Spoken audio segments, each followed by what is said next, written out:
It's not a matter of, say, this being better than that, or it's one's personal choice that one can find a certain fulfillment. Many of us feel that although we have a deep conviction about this, we can't prove it to anybody, but that this is a legitimate way to give oneself, not only to God, but to people.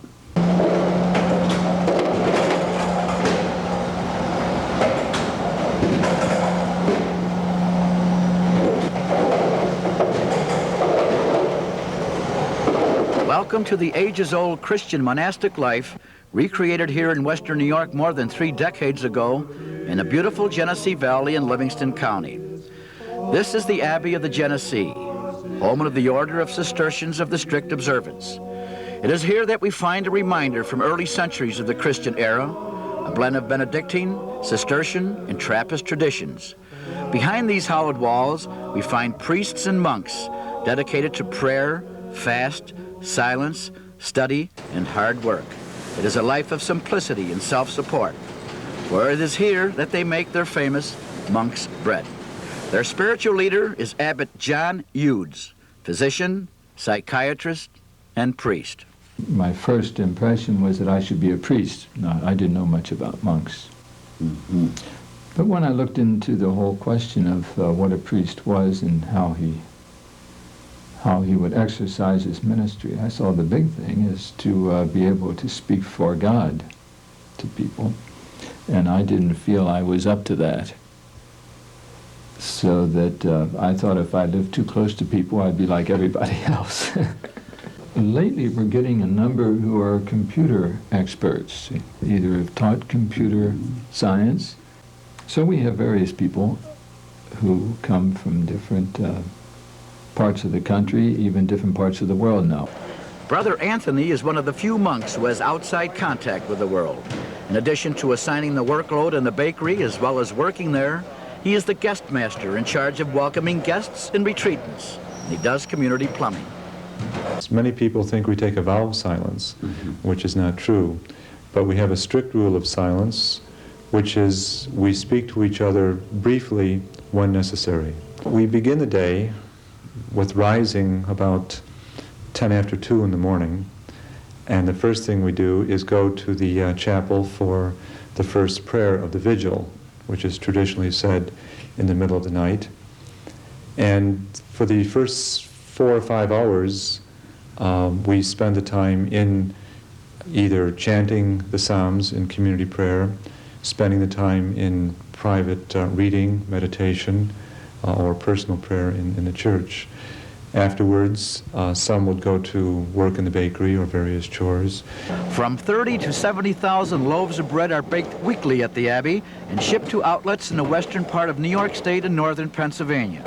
The man who heads up the distribution and licensing operations is a civilian who spent more than 2 decades here. He is Raymond Baer, the Executive Vice President of Monk's Bread.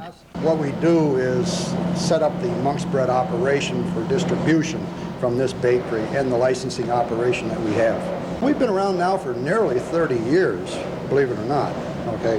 And we've been in all that time with our basic 3 products, which you asked earlier. Our products are enriched white. We have a stone ground whole wheat, 100% stone ground whole wheat. And then we have our raisin bread with cinnamon. We use no form of dough conditioners or anything of the sort. The recipe was developed by one of our monks that are still here yet today.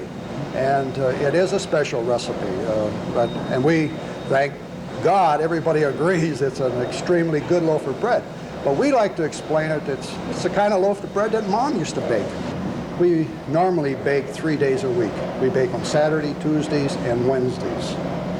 We actually operate 2 shifts of monks here, so that the monks that get up real early can get back in and rest some, because it's a little bit out of the norm of their monastic schedule. Our mixer man usually comes in on a normal day, comes in about midnight. The mixer for today's bread run was Brother Daniel, a graduate of the University of Buffalo with a biochemistry degree and a one-time laboratory technician.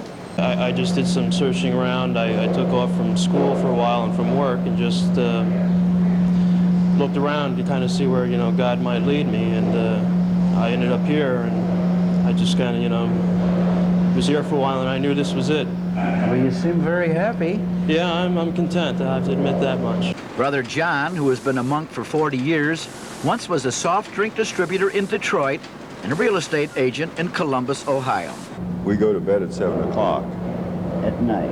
in the evening, and we get up at 2:15. So we don't usually ordinarily speak until 8 o'clock, which is after terce. We appreciate you speaking to us at 4:30 in the morning. What do you do here in the bakery? Ordinarily maintenance work, although I usually do the bagging here too. I understand that little birdie told me you were a master mechanic at one time. Well, I don't know about one time. I hope to be now, though. Well, you seem very content in spite of the hours. Because of the hours. Because of the hours. You are the abbot here, the spiritual head of this abbey of the Genesee.